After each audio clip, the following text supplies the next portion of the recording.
Okay, well, welcome everyone. I'm really so glad you could join us tonight. This is Not in Our Town Carlisle's forum on what can we do about hate, understanding bias incidents and hate crimes, community response and prevention. As most of you are probably aware, we just recently experienced an anti-Semitic bias incident on the Dickinson College campus, which saddened and horrified all of us. It also gave us an opportunity to show up in solidarity with our Jewish kindreds.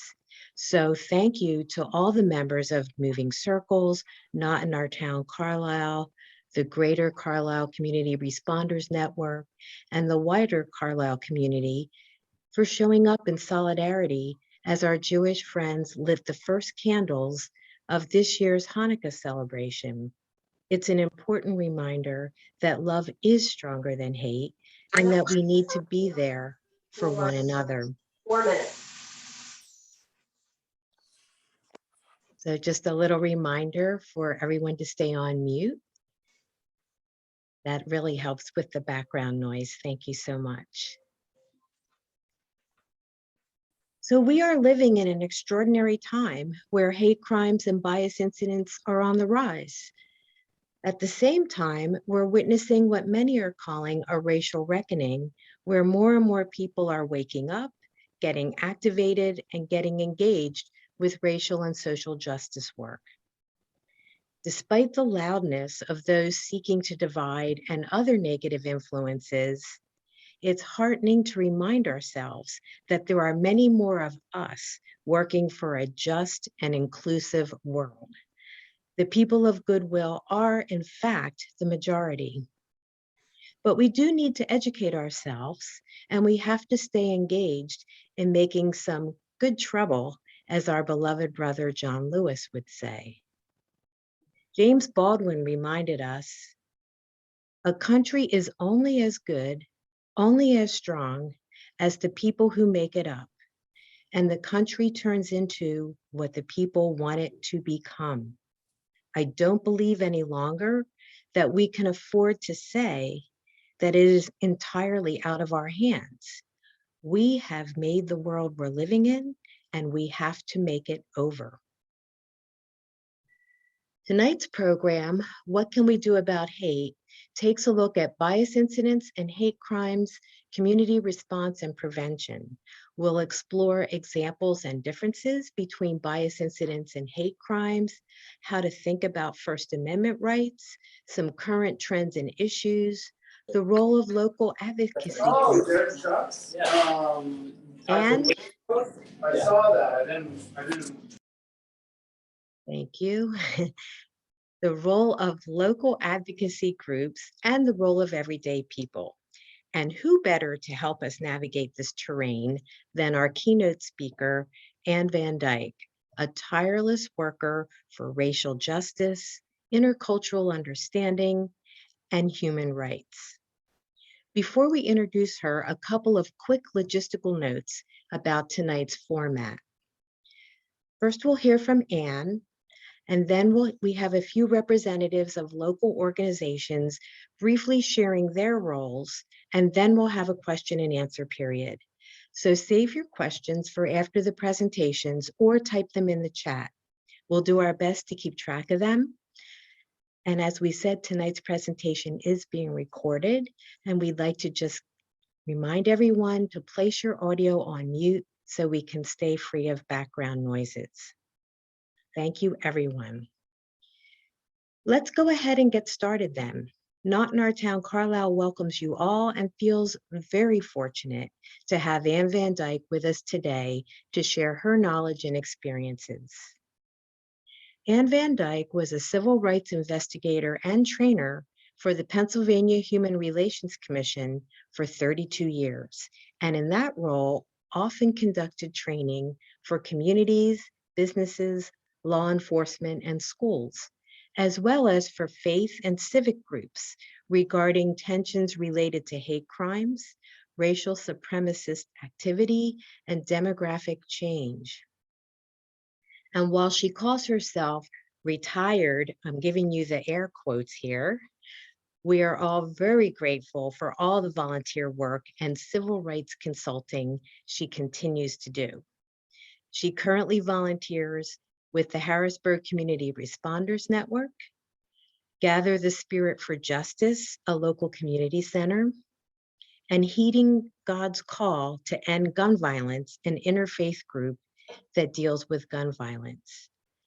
She was also the foster mother of 4 refugee children from Vietnam and sponsored the resettlement of 8 other refugees from Vietnam and Afghanistan. Honestly, we could sing Ann's praises all night, but we know you're eager to hear what she has to say. So thank you, Ann, for being here. We'll turn it over to you.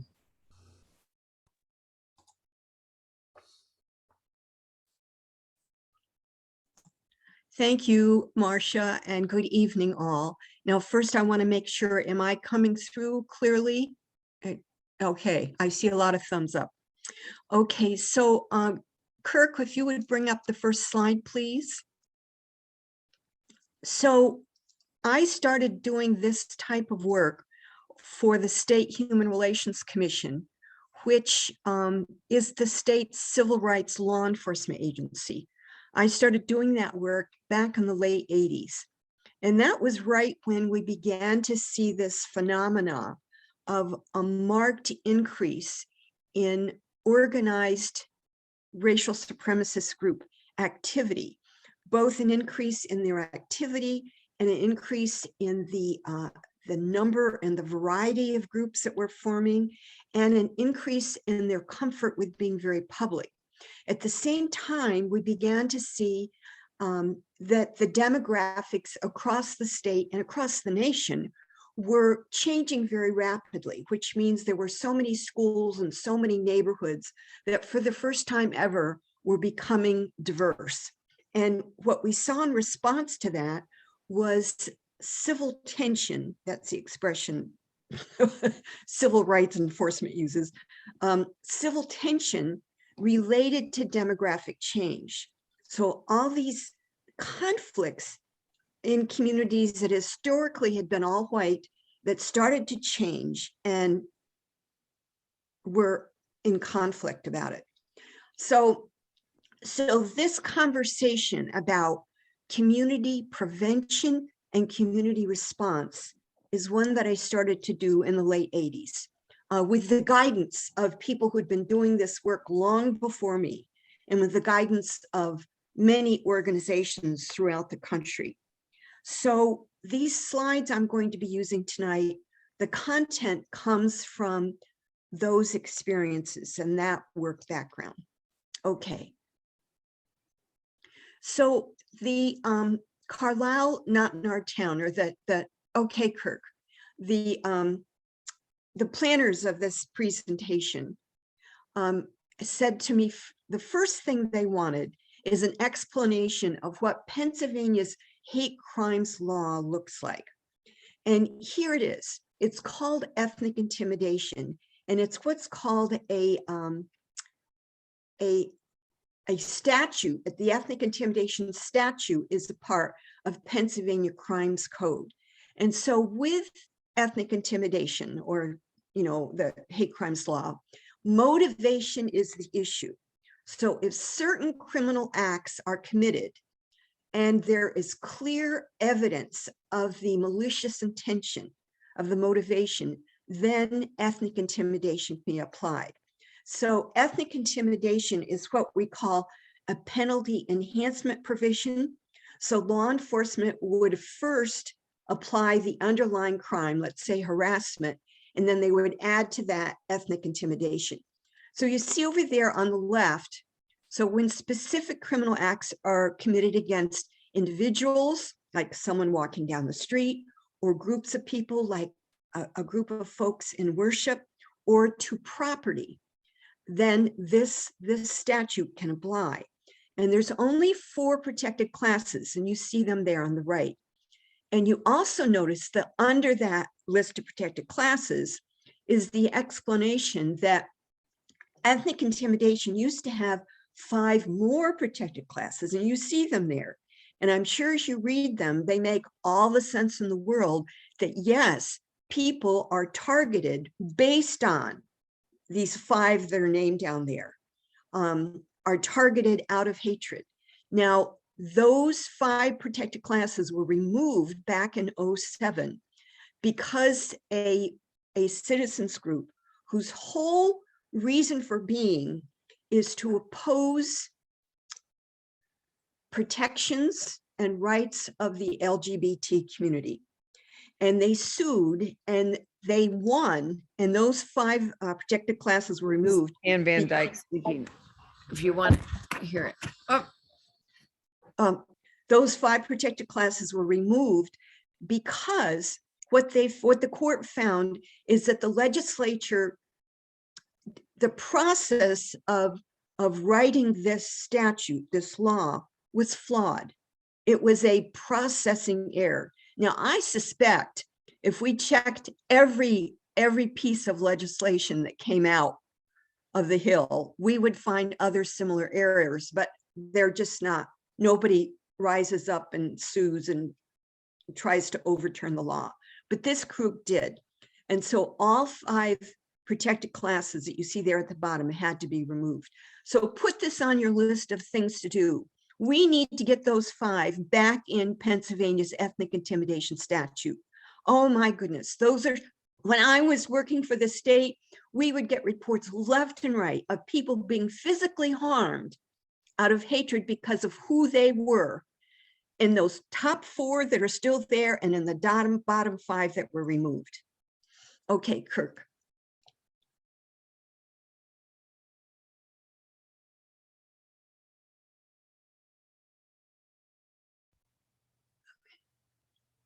All right. So, no, the previous slide, Kirk. Okay. So the ethnic intimidation statute, as I said, is applied to an underlying offense. And what we saw most often is these 4 in number 1 there, underlying offenses are what we saw the most often. And harassment was probably number 1. Now, keep in mind the criminal definition of harassment is words, gestures, or actions which tend to alarm, annoy, and abuse and serve no legitimate purpose. So that's the criminal definition of harassment.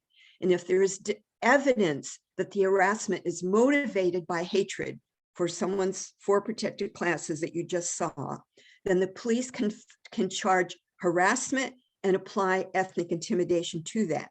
And when they do, because it's a penalty enhancement provision, the crime goes up 1 degree in the crimes code and it becomes a more serious penalty. So keep in mind, we need those 5 additional protected classes added back into ethnic intimidation, and we need a protected class that we've never had before, and is there in number 4, in association with. And that needs to be there because sometimes people get harmed because, not because of who they are, but because of who they are with. The first time I saw this happening is when a couple, it was an African-American man and a white woman, stopped at a restaurant, a bar restaurant in rural PA. And when she went back to the restroom, he was assaulted because he was with a white woman. So that's what we mean by in association with. That needs to be named as a protected class. Okay, next slide. So the next slide has to do with the federal hate crimes law. And I can see Kirk is working on it. Okay, here we go. And I suspect you all remember Matthew Shepard. He was that young gay man who was brutalized and killed out in Laramie, Wyoming. If you have never seen or read the Laramie Project, please put that on your list. It's about the town of Laramie. It's a true story after this happened. James Byrd was an African-American man who was brutalized and killed by 2 young white men down in Texas. So this federal hate crimes law was named after them. Now you see the federal law has more protected classes than the Pennsylvania hate crime statute. However, it it applies to just certain, as that says here, protected activities. So it's kind of limited, and it's limited to, as you see, federally protected activities like voting. Also, any hate motivated activity that interferes with interstate or foreign commerce. Now that actually is much broader protection than you would think. So let me just make up an example. Let's say a Muslim couple is walking down the street on their way to a coffee shop to get lunch, and they are assaulted while being called slurs related to their faith. If, when they had gotten to that coffee shop, if they were going to buy things that cross state lines or or national lines, like coffee beans for Pete's sake, that is an interference of interstate or foreign commerce. Or if they were going to use, I don't know, styrofoam cups that had come in interstate. So that can be applied much more broadly than you would initially think. And then you see the last one, committed in a transportation center or highway. Now, folks, you do not need to memorize the Pennsylvania statute or the federal statute. What you need to do is to contact law enforcement whenever anything that's hate motivated happens. And also inform, like in Carlisle, all these wonderful groups you have, the Carlisle Human Relations Commission, the Carlisle Community Responders Network, Moving Circles, Not in Our Town. And let me also add, don't hesitate to directly call the FBI. Ask questions. Okay, next slide. So if you want to take a look at what is being reported in Pennsylvania, you would go to the Uniform Crimes Report, which is that second website there. But don't look at race of victim. That doesn't tell you what you need to know.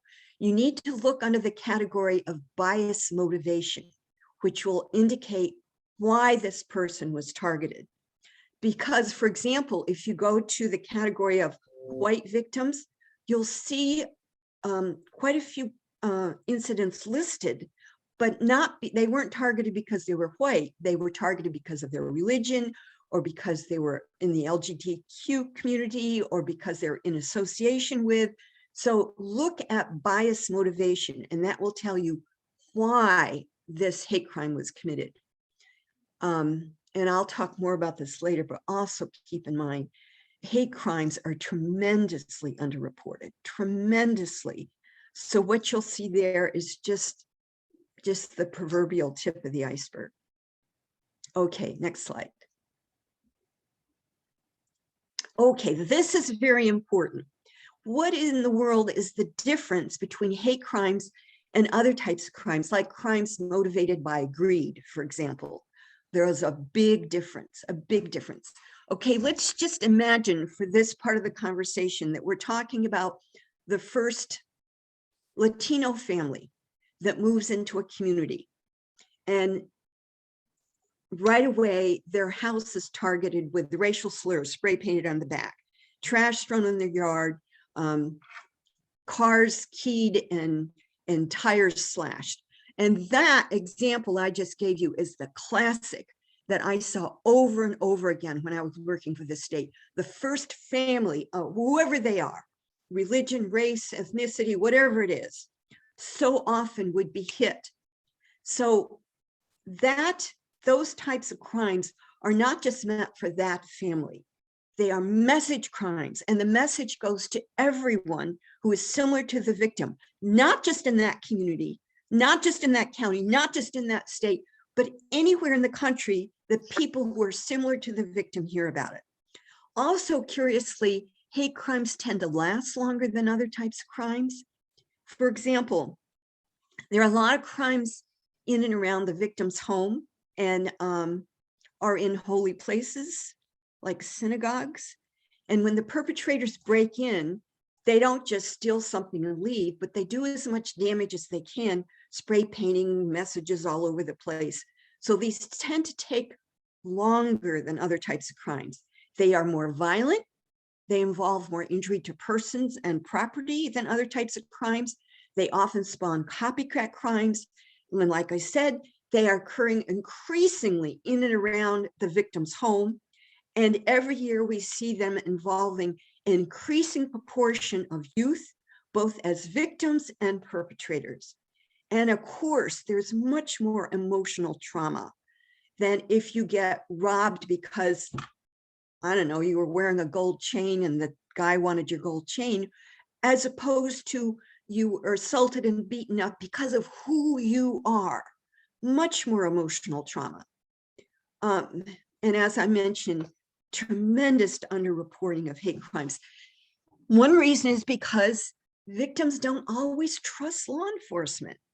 Another reason is victims often fear retaliation. Next slide, please. Okay, so I was asked to give you some sadly classic examples of hate crimes. I didn't make any of these up, seen them all. So the first one, that's the one I already mentioned, saw that so many times. First Muslim family, first Latino family, first Afghani family, you name it. Swastikas.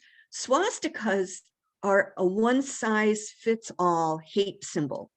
Of course, they are specifically directed toward the Jewish community, but if you're gay, if you're an immigrant, if it doesn't matter what you are, when you see that swastika, you know you are hated as well.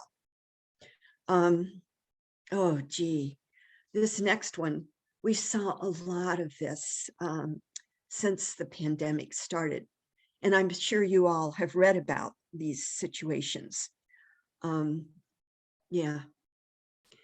This fourth one was a real heartbreaker. Boy, that was a rough one. Middle school white girls cornered a Muslim student in a restroom, pulled off her hijab and cut her hair. That was really brutal. And she wasn't physically harmed, but oh my gosh, the trauma she experienced and her whole community. The last one, okay, so Latino family opens a new small family-run business. And in this particular case, as I recall, this had happened repeatedly, is they never could see exactly who it was, but they would hear racial slurs being yelled at in the direction of the store, and their home was above the store. But this particular day, threats were also yelled. And then later in the day, there was an attempted arson. Okay, so those are examples of hate crimes, violations of Pennsylvania's ethnic intimidation law that have an underlying crime. Next slide, please. Now, this is a real important slide because these are the characteristics of communities where we most often saw and see organized racial supremacist group activity, hate crimes, civil tension among residents. These are the triggering conditions that open the door to acts of hate. Now, number one is, and this is a big one as our demographics continue to change rapidly, fear of changing population. Not just the changing population, but the fear of it, the hostility of it. So you get this tension between insiders versus outsiders. Number two, a struggling economy. Isn't that an interesting triggering condition for hate?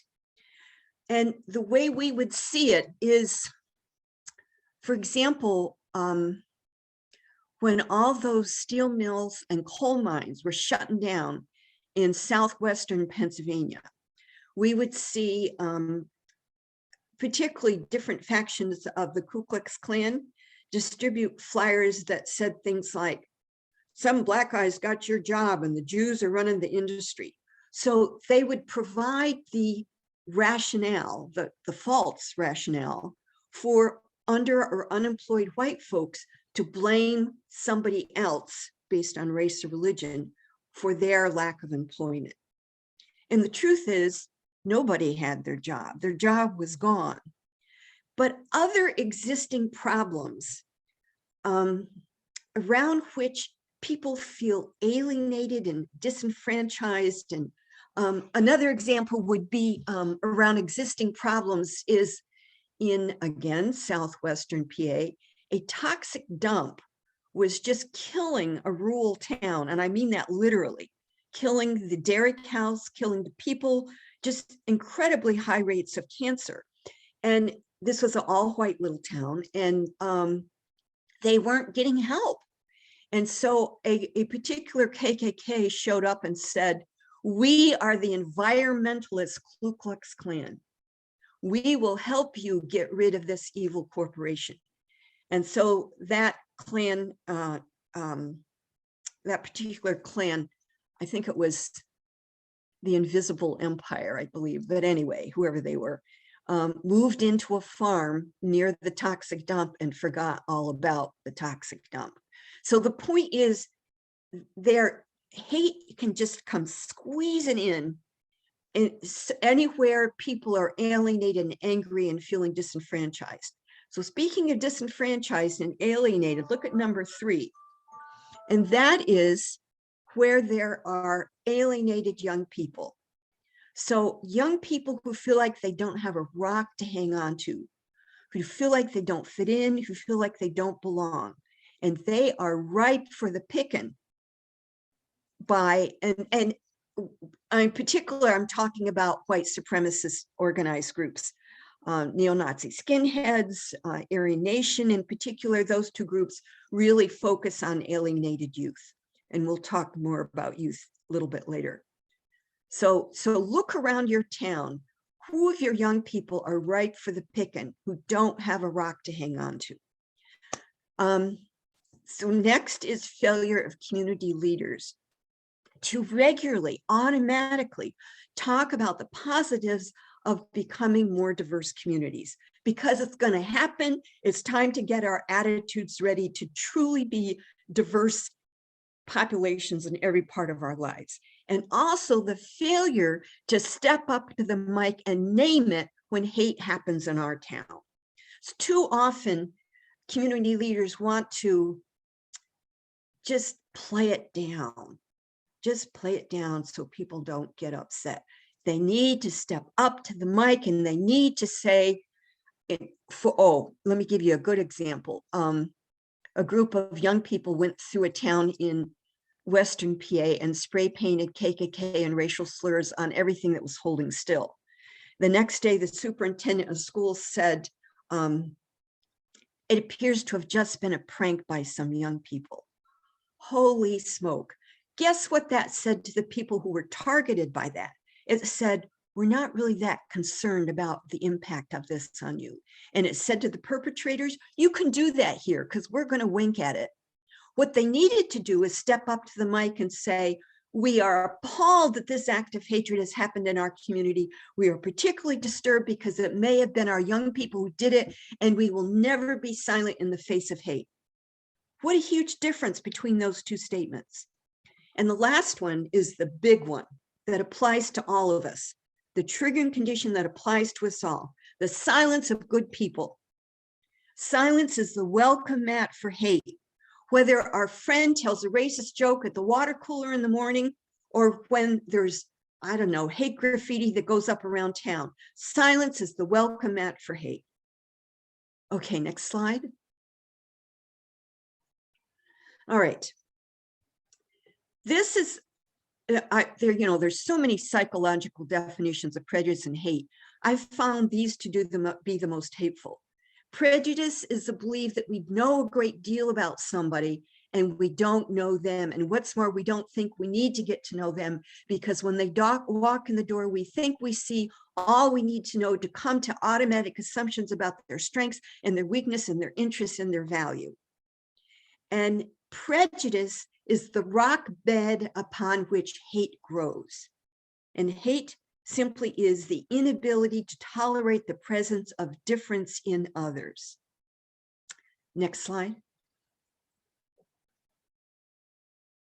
Okay, First Amendment. There it is.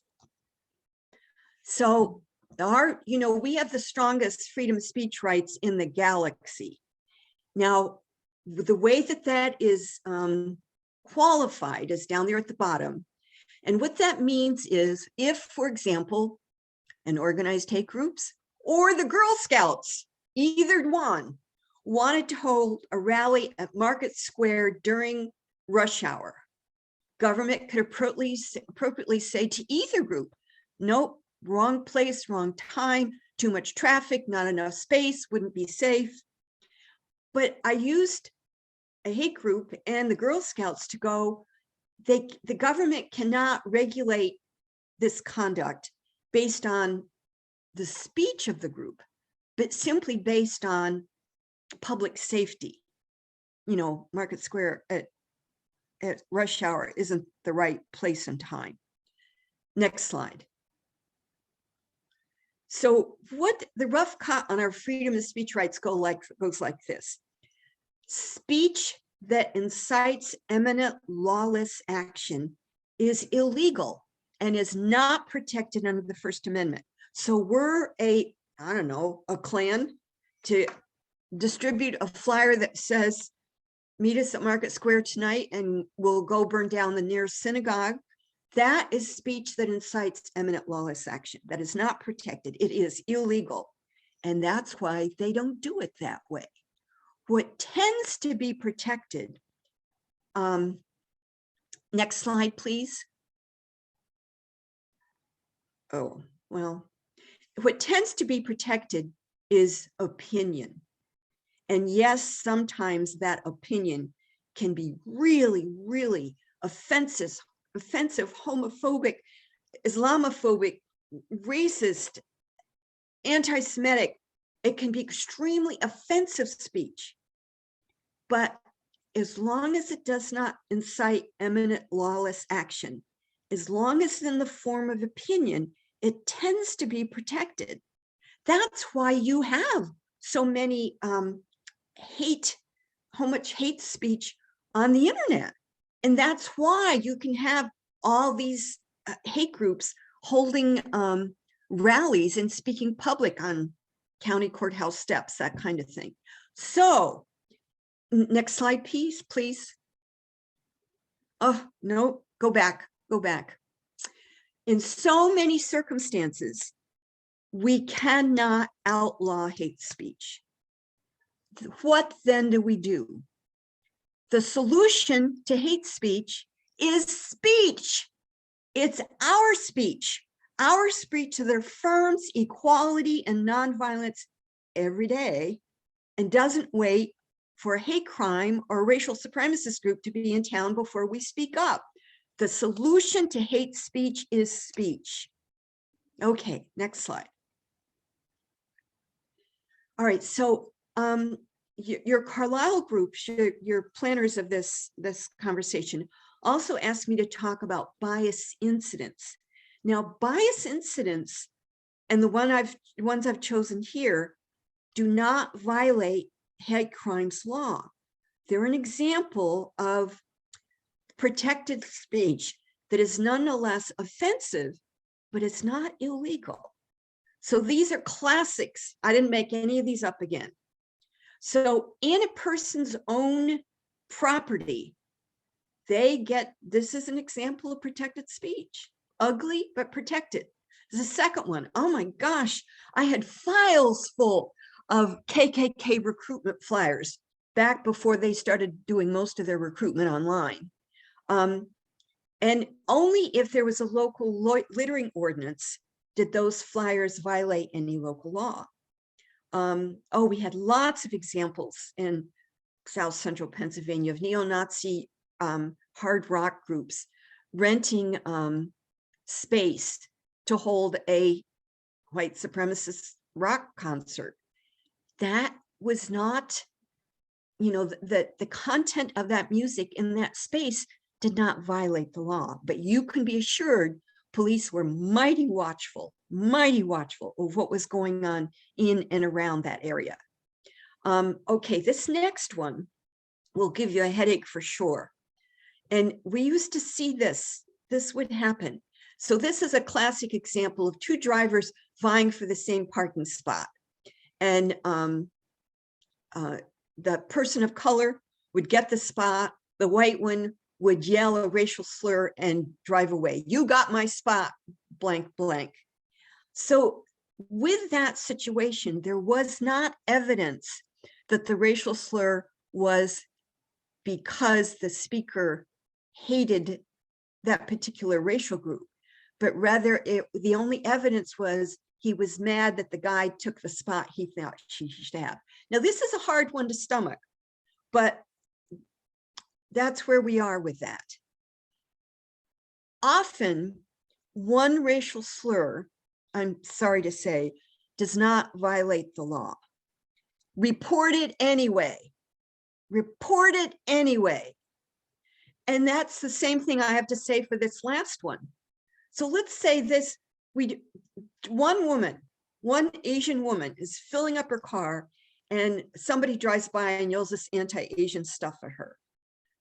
Probably does not violate the law, but she needs to let police know, because what if she is the 7th Asian person to report being assaulted with slurs at this gas station?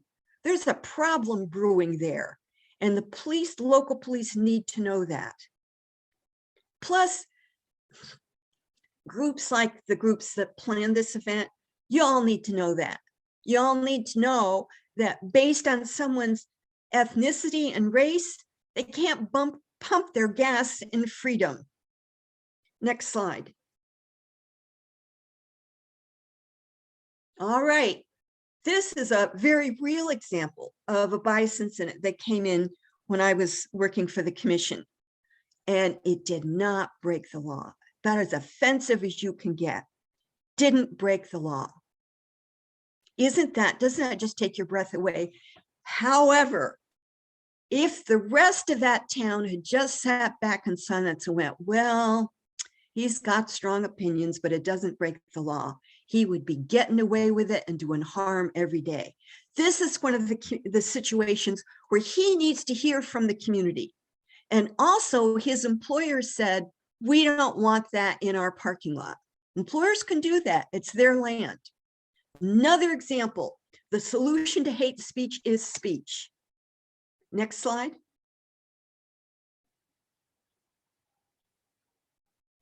Oh gosh. All right. When I was with the commission, I worked 23 Ku Klux Klan, Aryan Nation, neo-Nazi skinhead public rallies. This picture we took on the steps of the PA state capitol. I have the constitutional right to do that. And they're very careful about the language they use when they're there at their rally, because they know that criminal law enforcement and civil rights enforcement are listening very careful to make sure their words don't cross that line. But the impact on the community is mighty, mighty negative. So one of the things I spent a whole lot of time doing is working with communities before this group comes to the steps, wherever it is, to say, look, don't be silent that day. And also, we urge them not to go to the hate group rally to protest, because that's just what the supremacist group wants. Because the more of us that are there, the more media attention they will get, and the more they will be in a position to claim that they are the victims and their freedom of speech rights are being denied. So what we said, stay the community, don't go. They want you to show up and act up. And that's the other thing. Guess who would get arrested at these events? It would be the folks on our side whose heads were explode when they saw and heard all this stuff, and they would act up and they would get arrested. Very rarely were any of the white supremacists arrested. They were very careful to keep their back to the wall.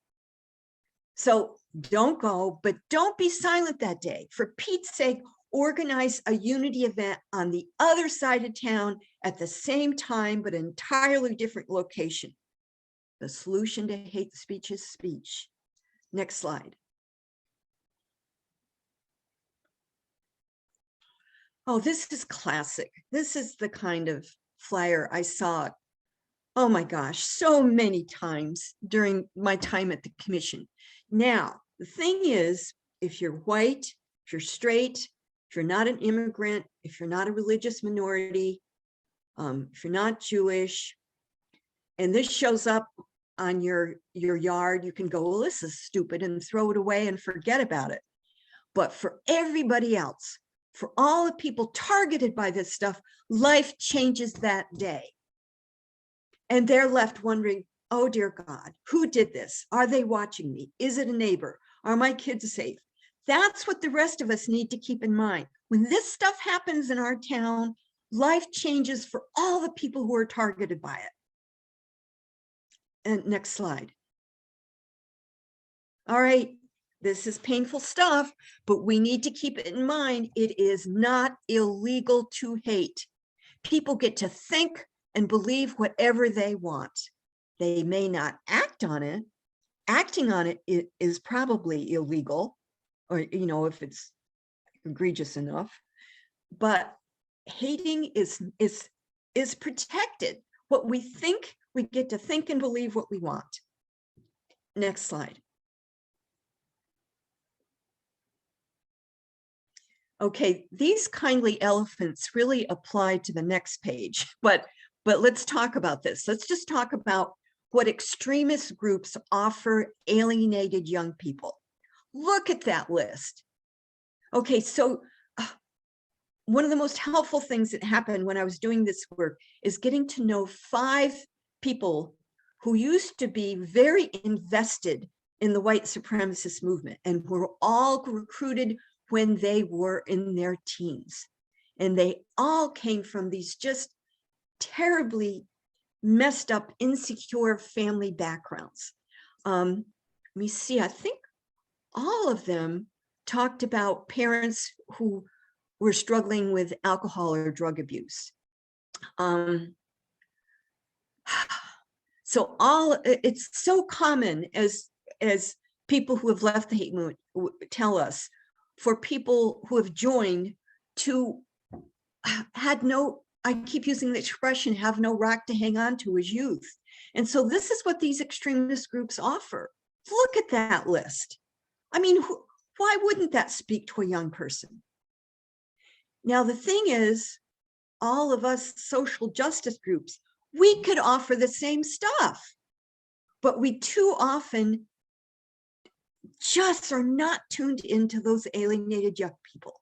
Next slide. So the other thing extremist groups offer is a justification for violence, to harm, to physically harm those people that they blame, you know, because of race, religion, national origin, ethnicity, whatever it is. We can offer a justification for nonviolence, motivation for nonviolence. Next slide, please. Okay, this is some more depressing news. And those are FBI agents, in case you don't recognize them up there. Actually, I don't know who they are, but we'll pretend like they are. So this is what the FBI tells us about what they have learned about the hate crimes we figure out, just the ones we figure out. According to the FBI, the group that commits hate crimes the most often in the US are groups of white teenage boys who do not belong to a gang or a racial supremacist group, but rather commit the crime for a social thrill and bragging rights among their peers. And one of the most common hate crimes they commit is desecrations of holy places. Now, is there a role for the voice of the community in preventing and responding to that? Absolutely. The second group is called the Reactive Offenders, and according to the FBI, they are older group. These are adults, again, white and male. And they're the group that does that classic, the example I used before of the first family of whatever background who moves into a neighborhood, and then, you know, the damage to their car, the racial slurs, the trash, that kind of thing. That's the kind of thing these reactive offenders do. And when they're caught, as they often are, because they're not real good at it, what we find is they tend not to have a criminal history.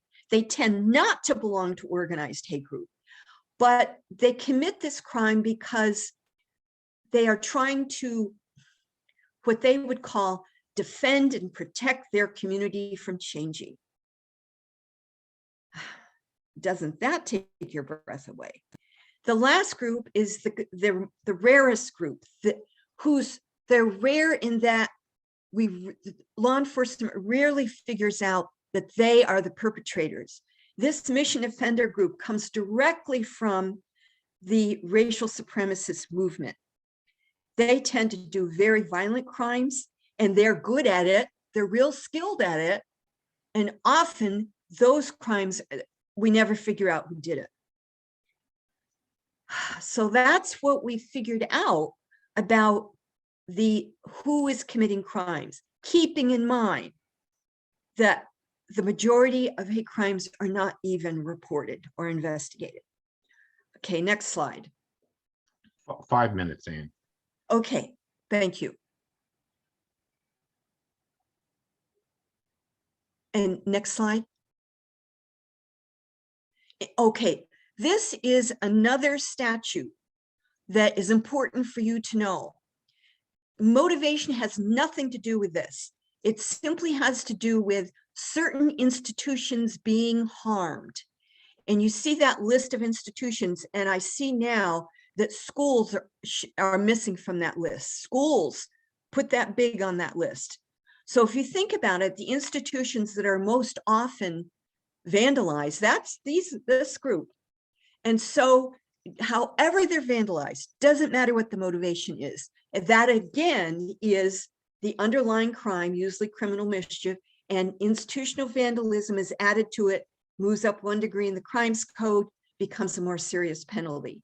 And there's a lot of desecrations of holy places in this category. Next slide.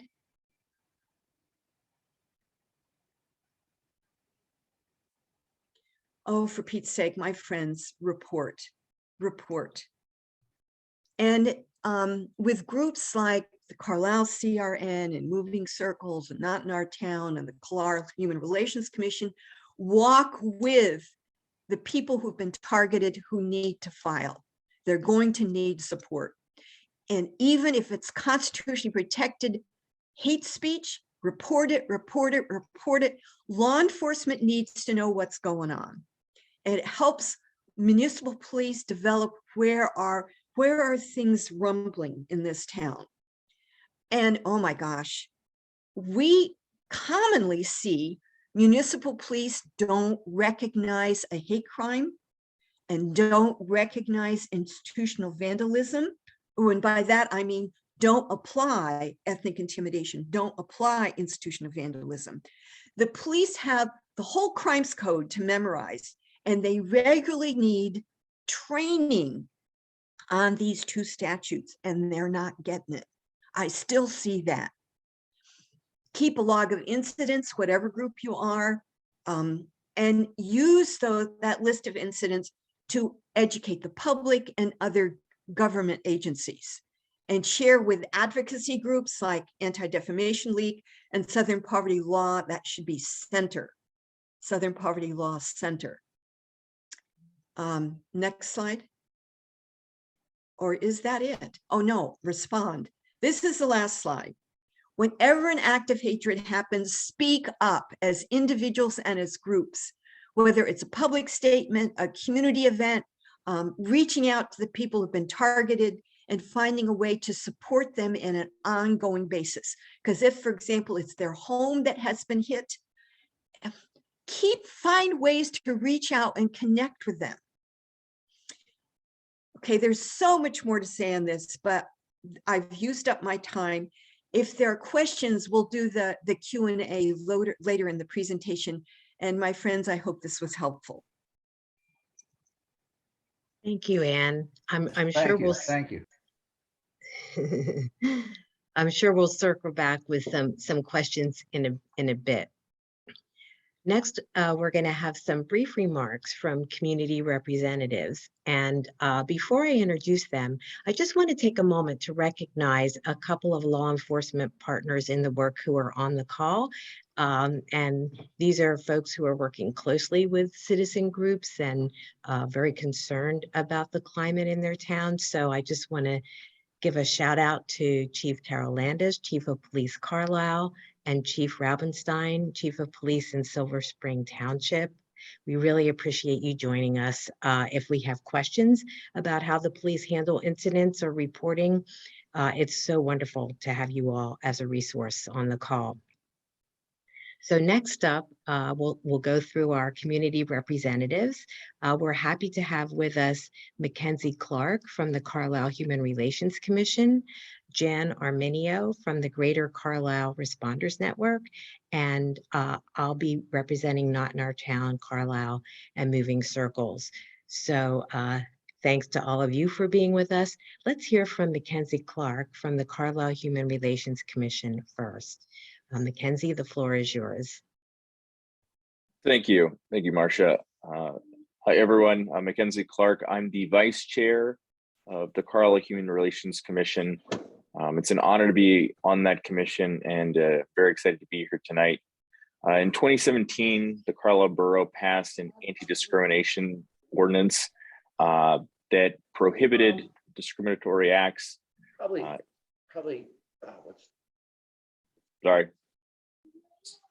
The prohibited discriminatory acts, not only based on race, national origin, disability, religion, but also gender and sexual identity. That was the big change that was, Carlisle was on the forefront of, not only most communities in Pennsylvania, but the state as well. And along with that anti-discrimination ordinance, it was created the Human Relations Commission, which is responsible for addressing and reviewing allegations or reports of discrimination in public accommodation and housing in the Carlisle Borough. Essentially, the way it works is if a individual is discriminated against based on one of those protected classes within the Carlisle Borough, they will make a complaint. They can make a complaint to the Human Relations Commission. They'll meet with an intake commissioner who will take their statements, help them sort of clean up the complaint. At that point, the complaint is reviewed by the commission and forwarded on to the alleged perpetrator, or the perpetrator of the discrimination. Once that is taken. Once that step is taken, the parties have basically the option of attending mediation. So, the reporter and, the discriminating organization or individual. And that mediation can be either with an independent mediator through the Cumberland County Bar Association or some other professional mediation, or the Human Relations Commission reserves the right to serve as mediator in the event that the two parties can't agree on a neutral mediator, but still want to go through that mediation process. Once they go through mediation, if mediation is successful, that's great. That's the goal. However, if it's not, the reporter, the individual who was discriminated against, still has the option to sue in the Court of Common Pleas for a violation of the ordinance, or they can also have the option of taking their complaint higher to the PA Human Relations Commission. If you have any other questions about how the commission works, its membership, and how many reports we've had, I can do that later. So thank you.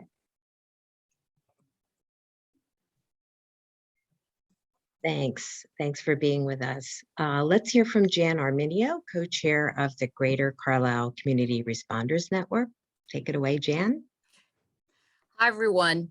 Thank you for being on the call. I was thrilled to see so many people join us here this evening. So the Greater Carlisle Community Responders Network is a grassroots coalition committed to responding to bias events with action, advocacy, and care. Our response is dictated according to how the person who was targeted wants us to respond. So we consult with those who've been targeted and ask how we can support them. Our responses are primarily within Cumberland County. We have responded, so here's some examples of how we responded in the past. We've responded by organizing the Carlisle Walks for Asians in April of 2021. We send cards of support. We've written letters to school districts and local lawmakers. We've attended vigils, and we've facilitated programs on advocacy. Since we were established in February of 2020, we've responded to 10 incidents of bias and 1 hate crime. And interestingly, most of those incidents were directed at religious minorities and or women, but we're certain that there are many incidents of bias and hate that have not been reported. We welcome your participation with us. And if you hear of any incidents and would like to contact us, or if you yourself have been a target, I urge you to contact us through our email, which is carlilecrn@yahoo.com. Thanks. Thanks, Jan. And now a few words about moving circles and not in our town, Carlisle. And I think most people are familiar with moving circles. And I'm wondering if we could just get a quick show of hands. How many people on the call are not familiar with moving circles? Let me just take a quick peek.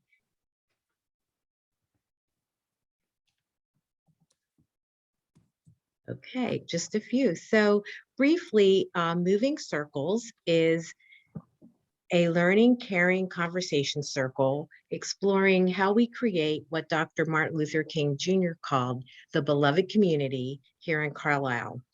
We're an initiative that grew out of a community potluck dinner that Sonia Brown facilitated at the YWCA Carlisle.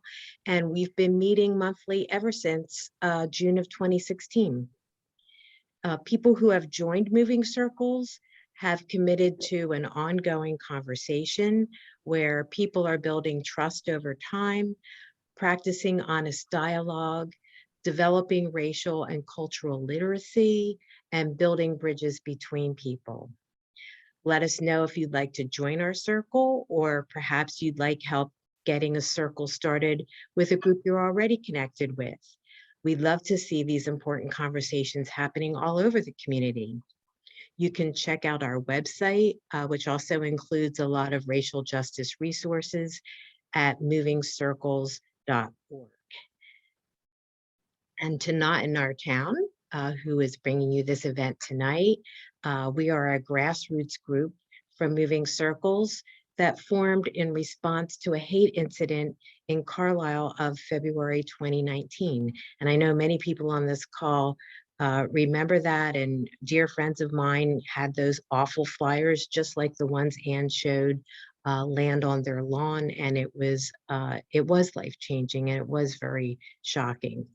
And we felt we needed a more outward-reaching effort. So Not in Our Town was created to establish an ongoing, sustainable effort, reaching out to all the spokes of the wheel in the community to clearly say, not in our town, to hate, racism, and prejudice. Not in Our Town works to create a safe, inclusive, and welcoming community. We also serve as the education and prevention arm of the Greater Carlisle CRN, producing workshops, public forums such as this one tonight, and other educational initiatives to strengthen the fabric of the community. We're a small group trying to do a lot with a little. We'd love to have you join us. We'd love to have more helpers. We need help with everything from our website to social media to program planning, developing study circles, and just more hands on deck, more ideas, more energy to keep the work going. You can contact us through the website, and all of our information is going to be in the handout that we'll be sharing with you after tonight's program. And Kirk is placing a contact form in the chat so that we can get a handout to you where you can just put your name and your email into that form directly. So I think it's time for your questions. And I have to say that I haven't noticed any questions in the chat yet. I'm going to pose a couple of questions that came to mind to Ann. And if folks have additional questions, you can either use the raise hand feature, which is in your controls down below, or you can place the question in the chat, whatever is easier for you. So, so Ann, one of the things I noticed was, and this is a question that has come up in our group sometimes, one of your slides when it was talking about the different classes mentioned national origin, but then you had in parentheses, not ancestry. Could you say a little bit about the difference between those? Yes. National origin is where you were born. Ancestry is where your folks or your folks' folks were born. And so what we found is just naming national origin is good and necessary, but it's not enough, because the hostility could be because your parents were born in Vietnam or grandparents. So that's the difference. Great, thank you. And I'm wondering if you have suggestions, this wanting to get our protected classes expanded, I know is something folks have been working on and trying and not succeeding through our Pennsylvania legislature for many years. And also you mentioned the need to get in association with added to the language. So are these things that have to happen through the legislature and through law? And what suggestions do you have to help us make progress in those areas? Yeah, it's the Pennsylvania legislature that would make those changes to the Pennsylvania Crimes Code to expand those protected classes. Well, as individuals and as organizations, we need to be contacting our legislators. There's been, it's since 2007 when those 5 protected classes were removed that need to be in there, that there have been several different attempts, but the bottom line is there are not enough voters who are contacting their legislators to say, this is a priority, this needs to change. So the type of groups you have in Carlisle are perfect vehicles for doing that. You could develop the language, and I could help you with that if need be, and just urge people to put that on their list of things to do. Great, thanks. So the way you raise your hand if you'd like to ask a question is there's a button that says reactions down at the bottom. We're on about 4 screens, so it would be very hard to see you just physically waving at me. But if you click on reactions, you'll see there's a whole host of reactions, and one of them at the bottom is raise hand. And that'll bring you to the top of the screen, and we'll be able to call on you. I do see a question that just came in on the chat. What are the harms that targeted individuals experience as a result of hate speech and intimidation? Well, the first thing that comes to mind is knowing I am not welcomed here. There are people who believe I don't belong here. I may not be safe. I may not be, my family may not be, my kids may not be, everyone who's similar to me may not be safe. So it's just a rattling of a person's foundation. Hate speech is mighty negative and mighty powerful stuff. And again, that's why the rest of us need to be speaking as well. And just let me say, I'm sure many of you have seen that wonderful yard sign that says, we don't care where you're from, we're glad you're our neighbor. One of the things that the Harrisburg Community Responders Network has done is distributed, oh my gosh, hundreds of those. I leave it in my yard all the time. It's a constant statement. And we need to find ways to, like I said, so often communities and individuals wait until something's awful happens before they say something positive. We need to find ways to say it all the time. Thanks. You know, I wonder too, if you have advice for folks working with schools, and then we're going to recognize, we see Jay Lehman has his hand up. But I know recently we've been aware of some bias incidents where unfortunately children and youth are targeting other children, and the schools don't always take it seriously or seem to know how to respond in the most helpful manner. Oh my. Okay, so in the late 80s, when I started doing this work, the director of the commission's education division said how tired he was. This is late 80s, how tired he was of seeing students who were in the minority for whatever reason being harassed and harassed and harassed, and then losing it and punching someone. And it's the student who is in the minority who ends up getting suspended. So we need to keep in mind that children are children and they do not have adult coping skills. So there needs to be more effort to put into making these schools truly safe and welcoming. One of the things we've learned is it's not the adults in the system who have the ultimate power to define the school environment. It's the kids. The students are the one. And by the way, that's my little dog you might hear in the background who's not getting enough attention. I'm sorry about that. It's the students who have the power to define the school environment. And when we were working in schools, we would find who the student leaders are and pull them aside and help them make unity cool. They can do it. And there's so many good resources out there to help you do that. Go to Teaching Tolerance, for example. Go to Not in Our Town, for example. I think the one I've worked with the most is teachingtolerance.org. But empower the young people to make unity cool. And to folks who enjoyed Teaching Tolerance over the years, the magazine from the Southern Poverty Law Center, they've recently changed their name to Learning from Justice. Thank you. Yes. Their work is excellent. I highly recommend it. Jay, would you like to ask your question? Yes, thank you, Marcia. It's a great presentation for sure, everybody.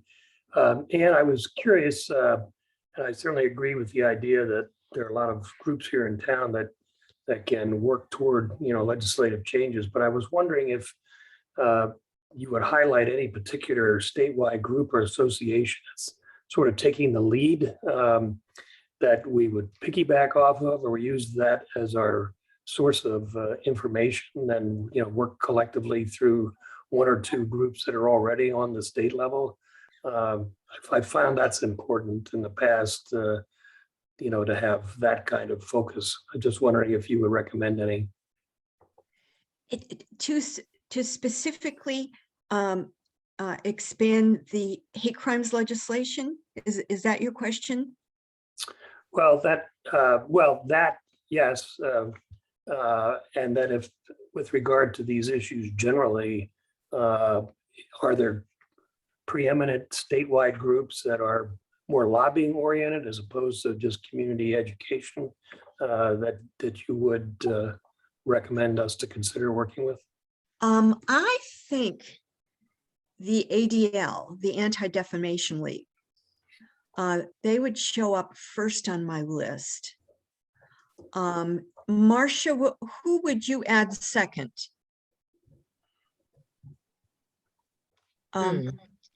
Marcia, who do you think would be? I hear you. I'm not sure actually. Doesn't Not in Our Town provide some guidance on lobbying the legislature? I haven't seen a lot, but that doesn't mean they don't. I think ADL is a very good starting place, and I think Southern Poverty Law Center also. Southern Poverty Law Center as well. So that group is active in Pennsylvania. I'm not, I know the group, but I didn't realize that they were They active have in Pennsylvania. They have a really active chapter out of Philadelphia, Okay. and they would be good to reach out to. Yeah. I just put in the chat that Pennsylvania Youth Congress helped Chambersburg just recently when we were writing our when we were trying to get a non-discrimination ordinance.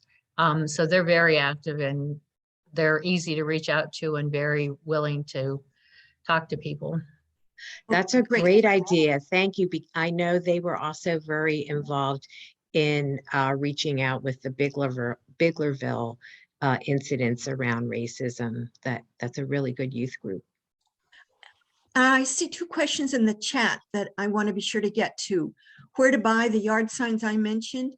We Yes. got ours from Christian Churches United in Harrisburg, and they were $10 a piece. If they don't have more in stock right now, they could tell you where they got them. And let's see, the other question. Oh, the Pennsylvania Human Relations Commission. Well, my beloved Human Relations Commission has been cut in half since I retired. Half the budget, half the staff. Absolutely contact them for help and guidance, but they don't have as many people free to do this kind of community education as they used to. But ask.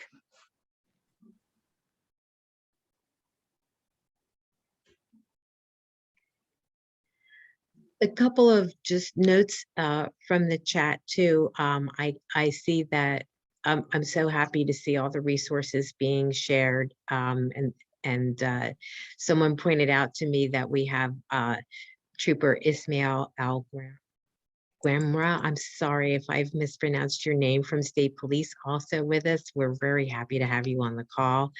And he's from the State Police Heritage Office, and their office does tremendous work with communities. I think Ann has worked very closely with the State Yes. Police Heritage Office. You might want to say a couple things about that.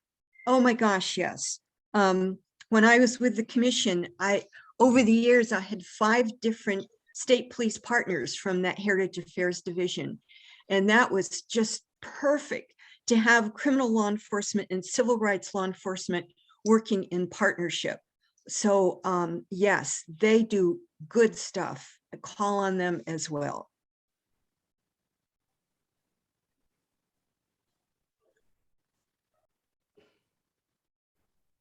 Oh, great. Oh, see there in the chat, Brittany Mellinger, yay. Wonderful. There you go. There's your contact with the commission. Oh, welcome, Brittany.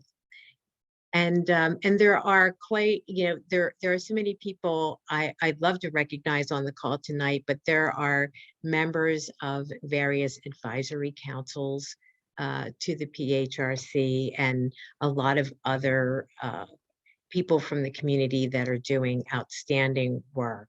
And it's wonderful to be linked in arms doing this work together and having, oh, and Stacy, I was looking to see if you were on the call and I missed you. I apologize. I have too many people chatting me on my text and my phone and 4 screens. And Stacy Waters is a new outreach coordinator for the PHRC. We want to warmly welcome her to the job and to our community and to this call.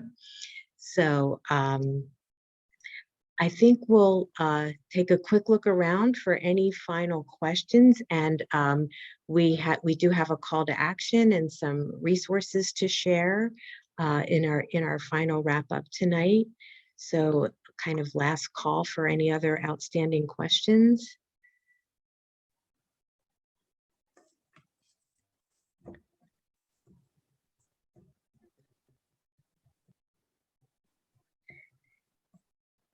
Okay, well, we want to thank you all for participating tonight. We'll close with a call to action and to suggest some next steps for your own engagement and learning.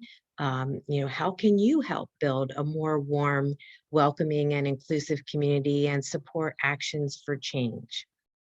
Well, we've got a handout with a lot more information and details than we have time to share here.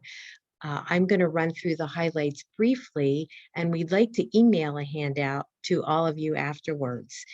There's been 90 some people. I'm so happy with the turnout tonight.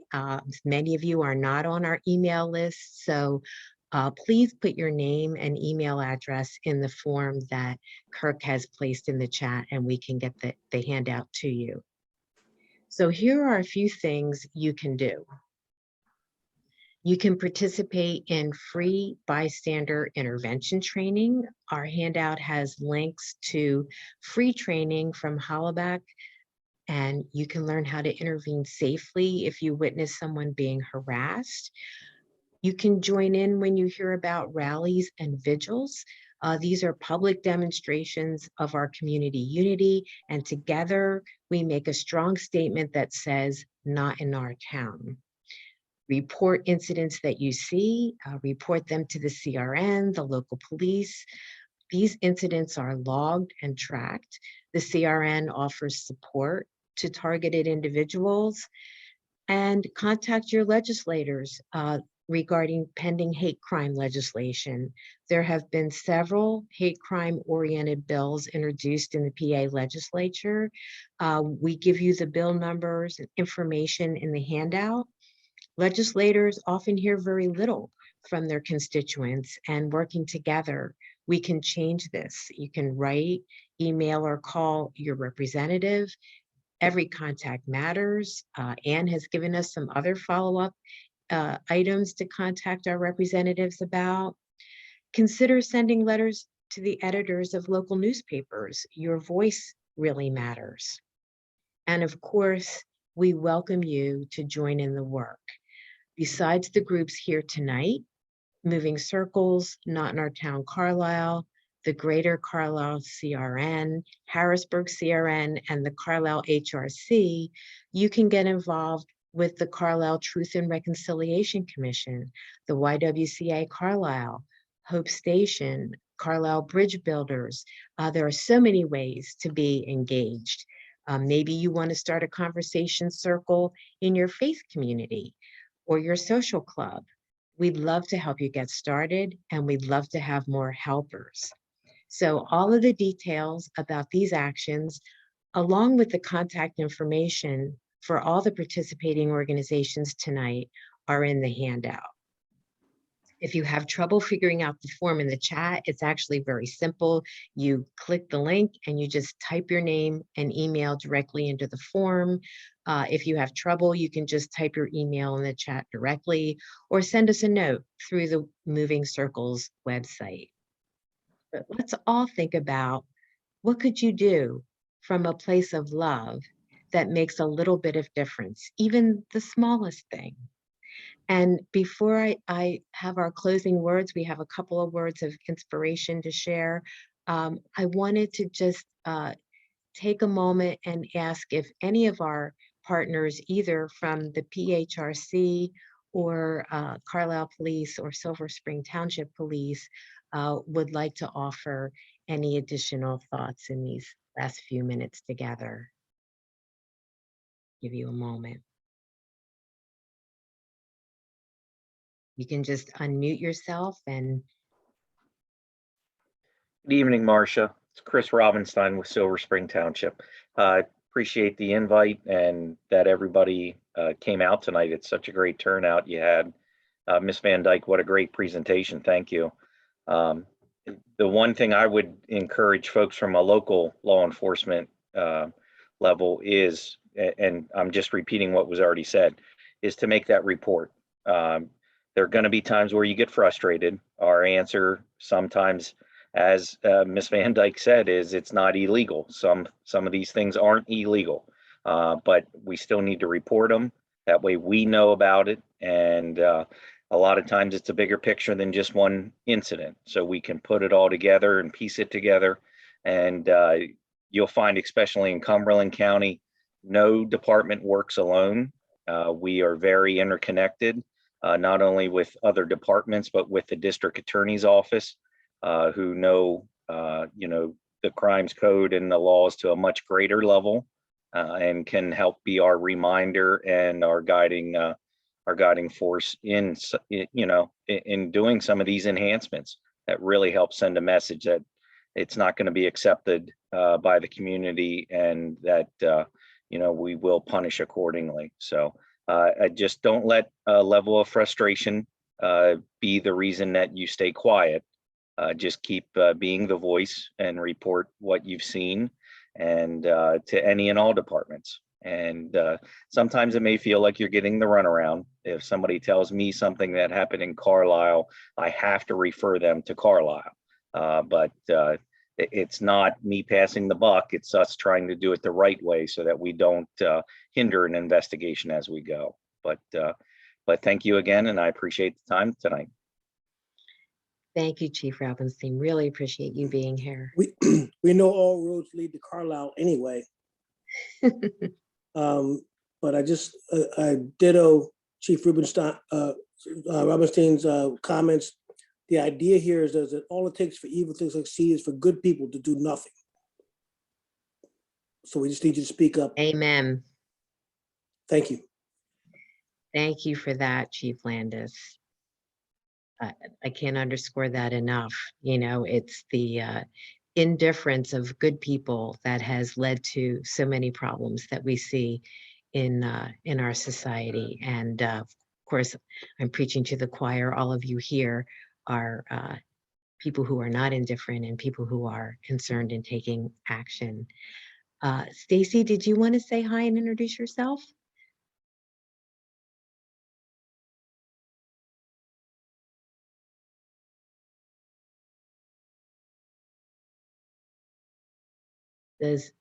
Can anybody see if Stacy, are you in a position to introduce yourself and say hello, or maybe not? I see that she did put her contact in the chat.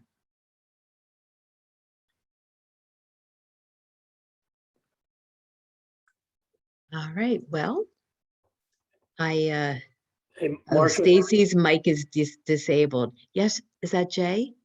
Yeah, just a quick question. Our church, it was announced on Sunday, Carlisle United Methodist Church, that we are helping an Afghan family that is moving into the area, husband and wife and 2 or 3 children.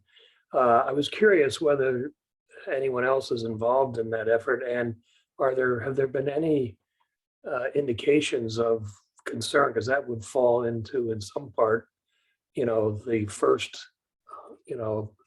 person coming in, at least as an immigrant from that particular situation. I was just curious if there's any alerts or things we should be concerned about to help. Yeah, I know a lot of communities and faith groups are getting involved in helping to settle Afghan refugees into the area. Ann, do you have any thoughts about that?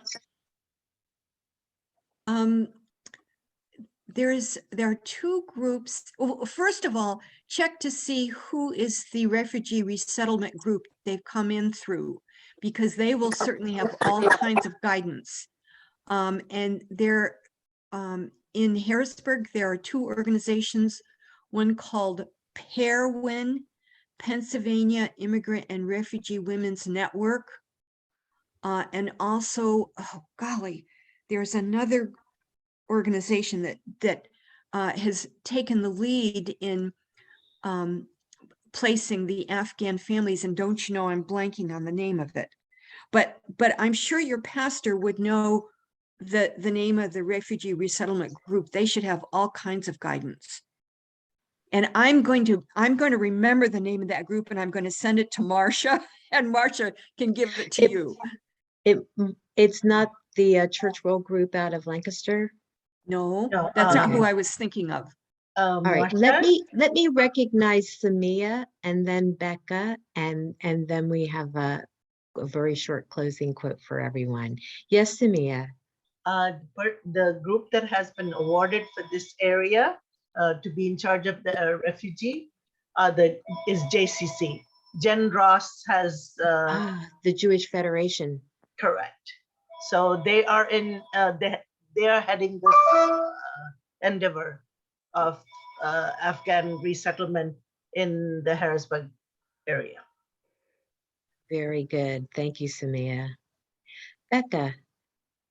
Hi, thanks everyone. Excellent presentations. On the question of Afghan families, I am very concerned that there are quite a number of families coming into the community, and that the coordination around those families is very disjointed depending on the group working on the resettlement, because the Church World Services out of Lancaster is placing some families, but they're a difficult organization to reach, and I'm unclear how they've been supporting the families that have already arrived. Also, Catholic Charities of Harrisburg is involved with some families, and then we understand of these other groups. And I do think we as a community could do a lot of good coordinating together around what we're learning about resources for the families, so that they're all getting the same good information. So Jay, I'm very glad you asked that. And if there's a good way, some of us can follow up on that, you know, and Marcia, maybe if you can help put our threads together for any groups working on that, that's a really significant and wonderful opportunity for this community. I reached out to the U.S. Army War College. They were to have a liaison, but I don't believe that was ever placed. They do not have an Afghan student at the War College. I reached out to Dickinson College to see if they have any professors who could help with translation of basic materials. You know, trying to connect families to the farm stand, it's very disjointed, and that would be a wonderful effort, a little bit sort of tangential to this, but I think having a reception to welcome those families, help them connect with each other would be another terrific thing. I understand there are several families already with children at the Carlisle schools learning English for the very first time. Thank you, Becca. That's such an important initiative. Samia, did you have a couple of follow-up thoughts on that? I'm not sure if you put your hand back up or Yes, if I it's... did, but I wanted to give Ismail a chance before I did, but I will. That's a great idea, Becca. And I believe the other organization is Dr. Pong's. Yes. I'm not recalling the name. He has even hired a young Afghani lady to help with this kind of issues. Also, Yeah. I'll be happy to be a liaison between you and the Afghan community, Becca. And even for translations, if you need help, I'll be happy to be your liaison. That's all I needed to say, and we'll give others a turn. Thank you, Marcia. Thank you, Samia. I'm so glad you're here. And we will get Jay, Becca, Samia, myself, and others connected and pull these threads together for sure. Let's hear from Ismail, our heritage officer. Hey, good evening, and I'm glad to be here. It was great tonight. I'm Corporal Ismail Gomra of the Pennsylvania State Police Heritage Affairs Section, and primarily we are dedicated to monitor and respond to hate crime within Pennsylvania. Well, regarding the Afghan refugees, we are currently working with Homeland Security, and as far as that, there are multiple NGOs that gonna help, or they are assigned to help the refugees. Is gonna take multiple months, possibly into 6 months, before even they can get jobs or any help, actually papers, and it's gonna be challenging to police officers. And once we have what kind of documents they have to show to police or to the public, we'll send that accordingly. For right now, I think within next couple of weeks, we're gonna get involved, boots on the ground with the refugees for any help. So I'm gonna leave my email on the chat, and please, if you need any assist, especially in Carlisle, because I'm area too, and that's pretty much from Chambersburg area to Greensburg area, and my station actually is Carlisle station. So if you need any assist, shoot me an email, and I'm glad to help. So I'm gonna leave it there, and thank you again. Thank you so much. And yeah, there's, in the meantime, while all those documentation issues and settlement issues are taking place, I'm sure there are many things that we can do to help connect families to services, language, help, translations, healthcare, and anything we can do to help them feel welcome in our communities. So I had asked the question what you could do from a place of love, even it's the smallest thing, and look at all the things we're already doing and will continue doing when we come together and put our hearts and heads towards creating a beloved community. So I want to thank Ann Van Dyke, Mackenzie Clark, Jan Arminio, and all of you for showing up tonight. We will leave you with the words of John Lewis, and we'll follow up with our handout by email. Our beloved John Lewis said, "Because every change in the world starts within, it begins with one individual who envisions his or her micro-universe the way it can be and settles for nothing less. And as one individual moves toward the light, that light ignites more individual flames, and eventually the revolutionary inner work becomes a transformative outer work that builds into a bonfire of light, the kind of light that can change the world." Let's all go out and change the world. Thank you for being here. Take care.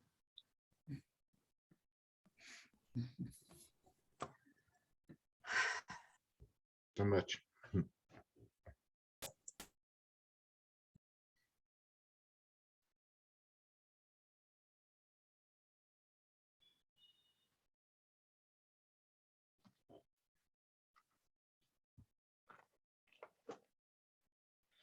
Well done, Marcia. That was fantastic. Thank you.